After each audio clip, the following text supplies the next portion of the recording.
இயேசுவிலே பிரியமான சகோதர சகோதரிகளே, உங்கள் எல்லோருக்கும் ஆண்டவராகிய இயேசு கிறிஸ்துவின் பெயரால் காலை வணக்கங்கள் மற்றும் வாழ்த்துக்கள்.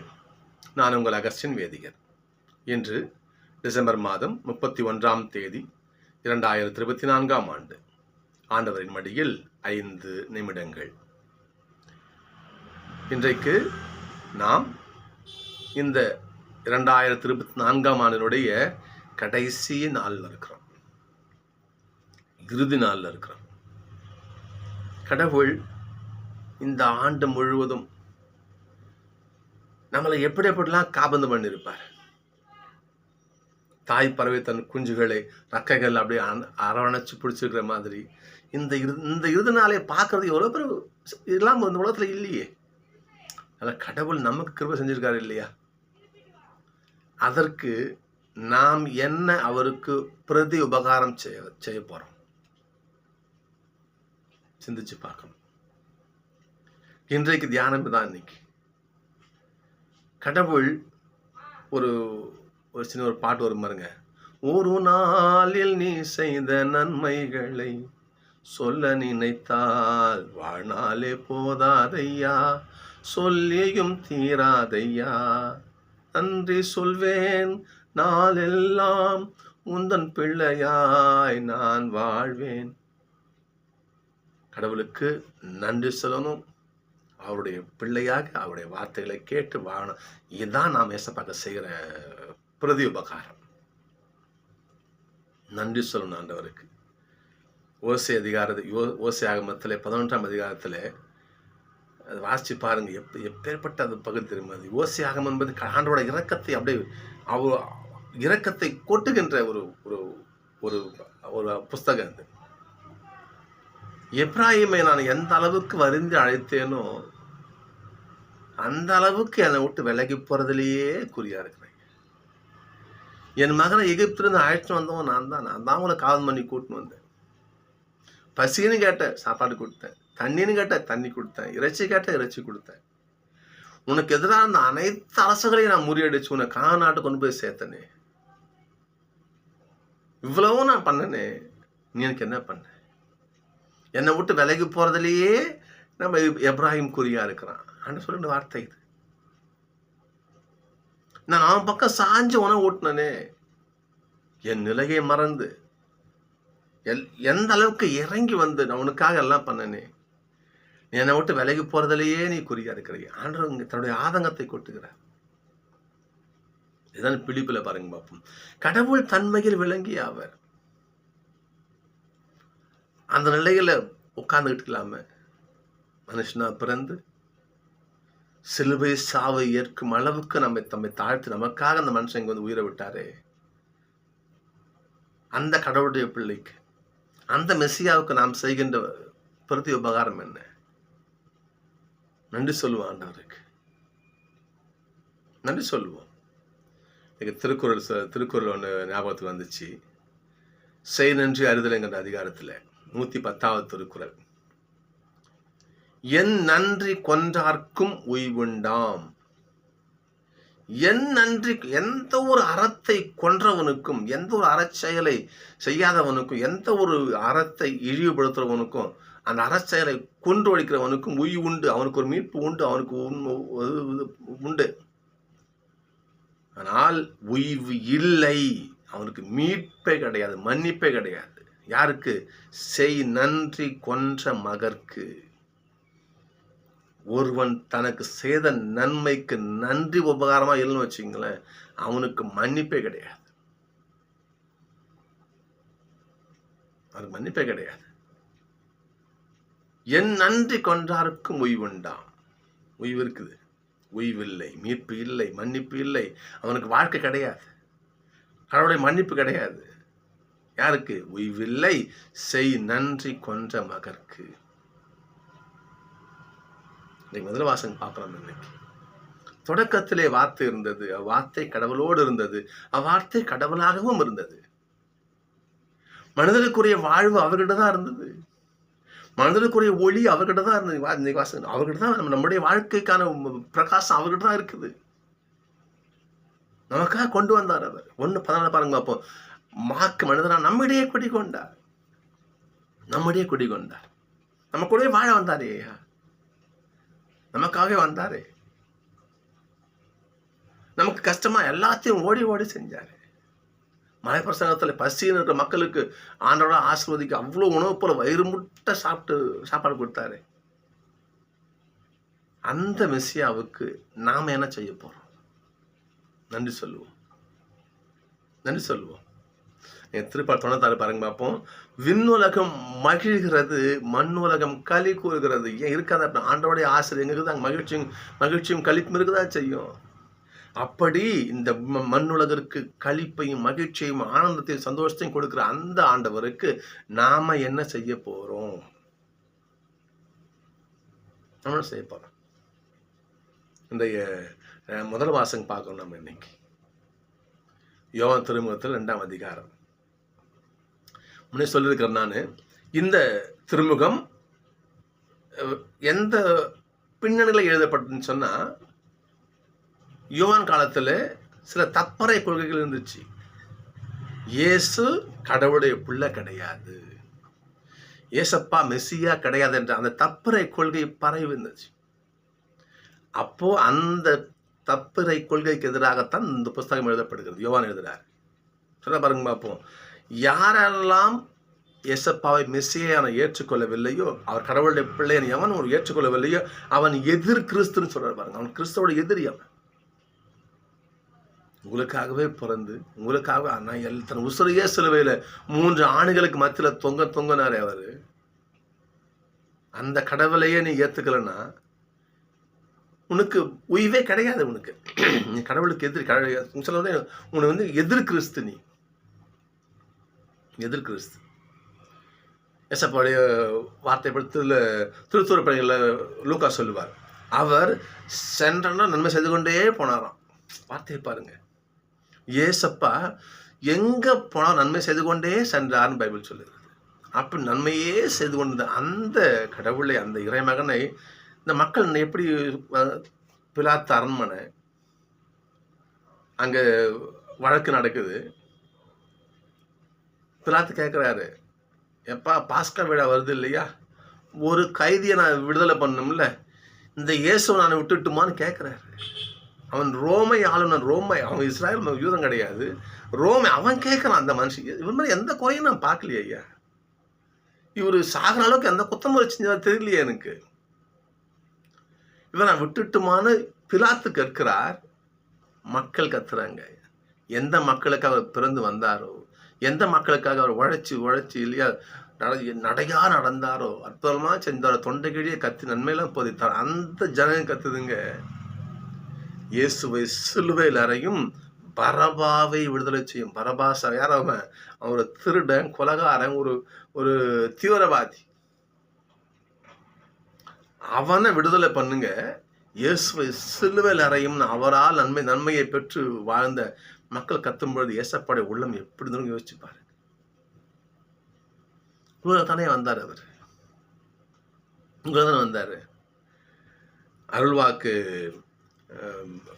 இணையதளத்தில் இவ்வாறு ஒரு நிகழ்ச்சி படித்தேன் நான். அதை கூட ஷேர் பண்ணணும்னு ஆசைப்படுறேன். அமெரிக்காவில் இந்த வெள்ளையர்கள் கருப்பர்கள் நிறைய பிரச்சனை நடக்குதுவாங்க. கருப்பின மக்கள் கொஞ்சம் ஒரு இழிவாக பார்ப்பாங்க. அந்த எண்ணம் அங்கே இருக்கும். அப்போ இருந்தது.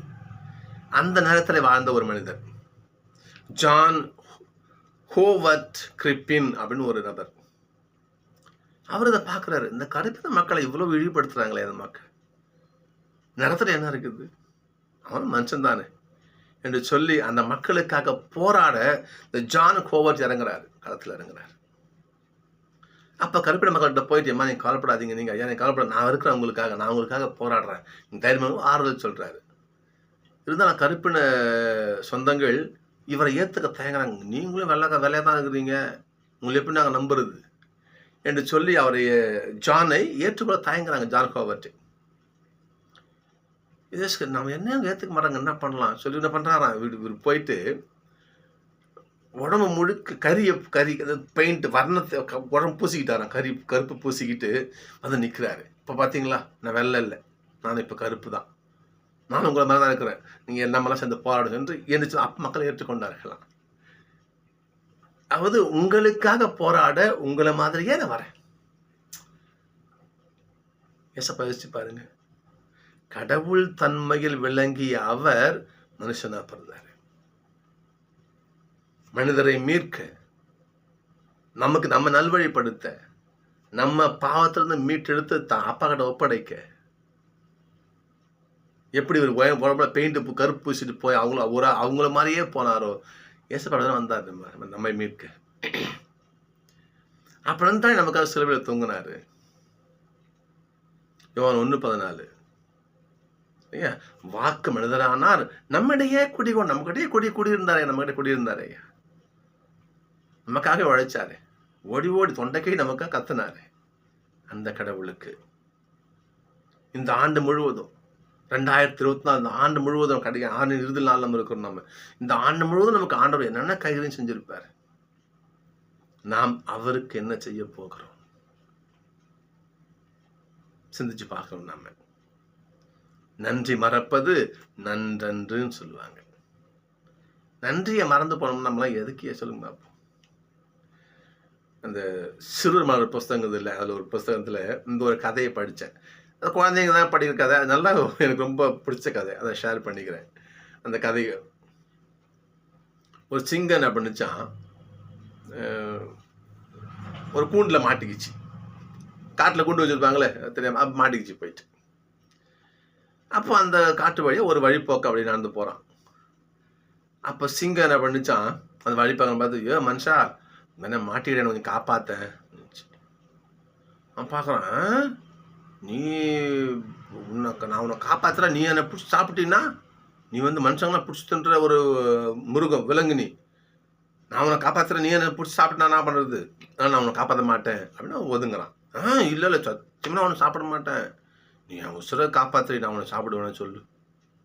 நான் அவனை சத்தியமாக ஒன்று எதுவும் பண்ண மாட்டேன், எனக்கு திறந்து விடு, நான் மாடுன்னு போயிடுவேன், நான் ஒன்றும் செய்ய மாட்டேன். மனுஷன் நம்பிட்டான். சரிப்பா, அவன் சிங்கம் கஷ்டப்படுதுன்னு போன கூண்டை திறந்து விடுறான். சிங்கம் வெளியே வருது, வந்து மனுஷனை பார்த்து சொல்லுது, முட்டாள் மனுஷா,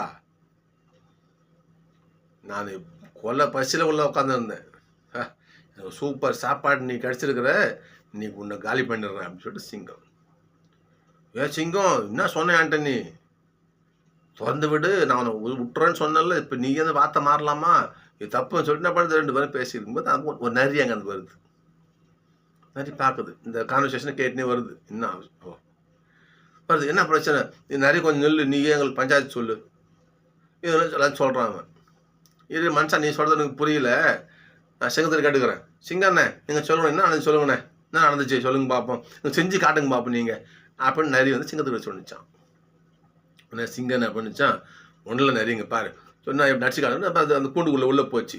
இப்போ தான் நான் உள்ளே மாட்டிக்கிட்டு இருந்தேன் சொல்லி உள்ளே போய் நடிச்சு காட்ட, உள்ள கூண்டுள்ள போச்சு. நரி கொடுக்குன்னு ஓடி போய் என்ன பண்ணிச்சு, அந்த கூண்டை மூடிடுச்சு. சிங்கம் உள்ளே சிக்கி கொண்டது. அதான் என்ன பண்ணிச்சு, நரி மனுஷங்கிட்ட சொன்னிச்சு, அறிவட்ட மனுஷா போ. அதுதான் அதான் இந்த மிருகம் பேச்சை நம்பி அதுக்கு உதவி செஞ்சு அந்த நன்றி இருந்துச்சு, அதுக்கு உன்னையே சாப்பிட வந்துச்சு. அது இனிமேல் அதை என்ன பண்ண, நீ கொஞ்சம் புத்தியாக நட போன்னு அனுப்பி வச்சான். உடனே அங்கே சிங்கத்துக்கு நன்றி சொன்னிச்சான், அதே சிங்கமே, உன்னை காப்பாற்றுற ஒரு மனுஷனுக்கு நன்றியோடு இருந்தியா, நீ அவனையே அழிக்க துணிஞ்சி நீ உள்ளே கண்ட ஷாவு அப்படின்னு சொல்லி நரியும் போயிடுச்சு. சவர்களே, நன்றி என்பது எல்லாருக்குள்ளும் இருக்கக்கூடிய ஒரு விஷயம். அதை நம்ம மறந்துடக்கூடாது. நம்ம ஆண்டின் இறுதியில் இருக்கிறோம், நாம் சிந்திச்சு பார்ப்போம். நம்ம கடவுள் ஒரு பாட்டு உண்டு, நீ செய்த நன்மை நினைக்கின்றேன், என் நெஞ்சுருக நன்றி சொல்கின்றேன், இறைவா இறைவா இறைவா இறைவா அப்படி இல்லையா, நினைச்சு பார்க்கணும். கடவுள் நினைச்சு பார்க்கணும். நம்ம ஒரு நாளில் நீ செய்த நன்மைகளை சொல்ல நினைத்தால் வாழ்நாளே போதாதையா, சொல்லியும் தீராதையா, நன்றி சொல்வேன் நாளெல்லாம், உந்தன் பிள்ளையாய் நான் வாழ்வேன். ஒரு பாடல் நான் பாடுவேன். ஒரு நாளிலே கடவுள் நமக்கு நன்மைகள் நினைச்சு பார்த்தோம்னா நமக்கெல்லாம் வாழ்நாளே போதாதுன்னு பாட்டு. உண்மைதான், சத்தியம் அது. ஒரே ஒரு நிகழ்ச்சி சொல்லி நான் நிறைவு செய்கிறேன். ஃபார் செபஸ்தியான் ஒரு ஃபாதர் இருந்தார். அந்த ஃபாதர் சொன்ன நிகழ்வு இது. அவர் குழந்தைகளுக்கு மறைக்கல்வி எங்களுக்கு மேரியாலஜி எடுத்த ஃபாதர். அவர் தஞ்சாவூர் மரபை சேர்ந்தவர். ஃபார் செபஸ்டியான் அவர் என்ன பண்ணார், எங்களுக்கு கிளாஸ் இந்த நிகழ்வை சொன்னார். அவர் ஒரு ஒரு பிள்ளைகளுக்கு மறைக்கல்வி கிளாஸ் எடுத்துருக்காரு பொழுது. அப்போது பிள்ளைங்கள்ட்ட ஃபாதர் சொல்லியிருக்காரு, குழந்தைகளே, கடவுள் நமக்கு எம்மா நன்மை செஞ்சுருப்பார். ஏதா ஒரு நன்மையை சொல்லி ஒரு தேங்க்ஸ் சொல்லுங்க பார்ப்போம், நன்றி இயேசுவேன்னு சொல்லுங்க பார்ப்போம் அப்படின்னு சொல்லுங்க. பசங்க ஒன்று ஒன்றா சொல்கிறாங்க, எனக்கு நல்லா அம்மா அப்பா கொடுத்ததுக்கு நன்றி நல்லா சொல்கிறாங்க உங்களுக்கு. இப்போ ஒரு குழந்தை மட்டும் எழுந்திரிச்சு, ஆண்டவரே எனக்கு மூக்கை கொடுத்ததுக்கு நன்றி அப்படின்னு அந்த பிள்ளை சொல்லியிருக்கா. எல்லா பசங்களும் கொள்ளுன்னு சிரிச்சுக்குதுங்க. ஃபாதரை பண்ணியிருக்கா அந்த பிள்ளை, எங்க வாமா, எதுக்கு மூக்கை கொடுத்ததுக்கு நன்றி நீ ஏன் சொல்றீங்க, சொல்லுமா, என்ன விஷயம், இது என்னது? ஆமாங்க ஃபாதர், நாம மூச்சு விடலாம் செத்து போயிடுவோம்ல. நாம இந்த மூச்சு மட்டும் இல்லை, காற்று இழுக்க நம்ம உசுரோடு இருக்கிறோம். நாம அப்போ கடவுள் இந்த மூக்கை நமக்கு கொடுக்கலன்னா நமக்கு எப்படி நமக்கு உயிர் வாழ முடியும்? அதனால கடவுள் இந்த மூச்சையும் இந்த மூச்சு காற்றையும் இந்த மூக்கையும் கொடுத்ததுக்கு நம்ம தேங்க்ஸ் சொல்லணும் என்று அந்த பிள்ளை சொன்னாலாம். சத்தியமான வார்த்தை சகோதரர்களே. இந்த குழந்தை கடவுளை ஞானத்தை பாருங்க. கடவுள் இந்த மூச்சு காற்றை கூட ஆண்டவர் தான் கொடுக்குறாரு. அதை சுவாசிக்க தான் மூக்கு கொடுத்துருக்கிறாரு. இந்த மூச்சு காற்று மேலே நம்ம எப்படி உயிர் வாழ முடியுமா? அதற்காக அந்த பிள்ளை தேங்க்ஸ் சொல்ல, கடவுள் தேங்க்ஸ் சொல்லணும். கடவுள் தேங்க்ஸ் சொல்லணும். ஆண்டவரே, திரும்ப சொல்றேன், இந்த இறுதி நாள் நன்றியின் நாள் நம்ம வச்சுக்குவோம். நன்றியின் நாள் இன்னைக்கு. இந்த வருடம் முழுவதும் ஆண்டவரே, தந்தையான இறைவா, தூய ஆவியான இறைவா, மெசியாவான இயேசப்பா, எங்களை கண்மணி போல காத்து வந்தீங்களே, நன்றி அப்பா, நன்றி அப்பா சொல்லிக்கிட்டே இருப்போம். நாம் எந்த அளவுக்கு ஆண்டவரை ஏற்றி போற்றுகிறோமோ, அவரை புகழ்கிறோமோ, அவருக்கு நன்றி சொல்றோமோ, அந்த அந்த புகழ்ச்சி பன்மடங்கா நமக்கு ஆசீர்வாதம் நமக்கு திரும்பி வரும். ஞாபகம் வச்சுக்கோங்க. நீங்க நாம் ஆண்டவரை புகழ நமக்கு அவருடைய ஆசீர்வாதம் நமக்கு குவியும் ஐயா. அது மாற்றம் கிடையாது. நமக்கு ஆசீர்வாதம் குவியும். ஆண்டவரை ஆசீர்வதிப்பார். சரிங்களா? ஆண்டவரை மகிமைப்படுத்துவோம், அவரை போற்றுவோம் இல்லையா? அவர் புகழ்ந்து பாடுவோம். என்றால் விண்ணுலகம் அவருடைய ஆசீர்வாதத்தால் மகிழ்ந்து, மண்ணுலகம் அவர் ஆசீர்வாதத்தால் களி கூறுது. அவர் இல்லை என்றால் அவரன்றி ஒரு அனுபவம் செய்யாது. கபில் வார்த்தை, ஆண்டவரால் எல்லாம் கூட, ஆண்டவர் எல்லாம் செய்ய வல்லவர். அவர் நன்மையின் ஊற்று. அவரோட ஆலோசனை வாசிக்கும் இல்லையா? கடவுள் எல்லா நன்மைக்கும் சுரூபமா இருக்கார். அவர் எல்லா நன்மைக்கும் சுரூபியா இருக்கு. கடவுள் அனைத்து நன்மைகளின் ஊற்று அவர். நாம் நல்லா இருக்கிறோமோ அதுக்கு அவர் தான் காரணம். இந்த இறுதி நாளிலே நாம் நன்றி உள்ள பிள்ளைகளாக இருக்கு ஜெபிப்போம். கடவுளே, எங்களுக்கு இம்மா செஞ்சு நன்றி அப்பா, நன்றி அப்பா. நீங்கள் சொல்ல சொல்ல சொல்ல சொல்ல ஆண்ட திருக்கரம் ஆசீர்வாதத்தை கொடுத்துக்கிட்டே இருக்கும். எனவே நாம் அடுத்து வரும் ஆண்டிலே கூட ஆண்டோடைய ஆசீர்வாதத்தை நிறைவாக பெற்று வாழ என்ன பண்ணலாம்? இந்த ஆசீர்வாதங்களுக்கு பயன்படும். எனவே சகோதரர்களே, ஆண்டவருக்கு நன்றி சொல்லுவோம். திருக்குறளை சொல்றேன் பாருங்க. நான் என் நன்றி கொண்டார்க்கும் உய்வுண்டாம், உய்வில்லை செய் நன்றி கொன்ற மகற்கு. ஒருவர் நமக்கு செய்த நன்மைத்தனத்தை மறந்துட்டோம்னா நமக்கு மீட்பே கிடையாது, மன்னிப்பே கிடையாது, ரட்சிப்பே கிடையாது. அதை விட பெரிய பழுது இருக்க முடியாது. இன்னொரு திருக்குறள் 109 தான் வரும் பாருங்க, நன்றி மறப்பது நன்றன்று. எனவே நாம் ஏசப்பாவுக்கு நன்றி மறந்த பிள்ளைகளா இருக்க வேண்டாம். இன்றைய நாங்கள் முதல் வாசகம் மாதிரி ஏசப்பாவுக்கு எதிர் கிறிஸ்தா இருக்க வேண்டாம். இயேசுவை மெசியான விசுவசிப்போம், அவர் திருப்பாதத்தை பற்றுவோம், அவர் திருக்கரத்தை பற்றுவோம், அவர் திருவுலம் என்னவோ அப்படியே வாழுவோம். அப்படி வாழ்ந்தால் அந்த கடவுளுடைய திருக்கரம் நம்மை ஆசீர்வதித்துக் கொண்டே இருக்கும் என்று நான் சிந்திப்போம்.